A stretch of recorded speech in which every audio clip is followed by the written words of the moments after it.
Innovative Technical Decisions, or in short ITR, is a Ukrainian engineering and automation company that performs projecting, installation and commissioning of engineering systems.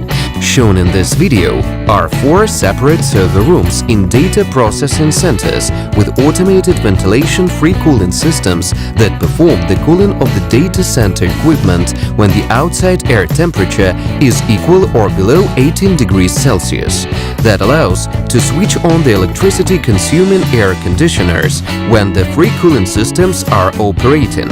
In areas such as Ukraine, it allows to save up to 70% on electricity bills for cooling from 6 to 7 months a year. These systems were projected, designed, installed, automated and commissioned by Innovative Technical Decisions. Since ITR has its own powerful R&D division, the company is able to offer a variety of means of automation for almost any engineering solution.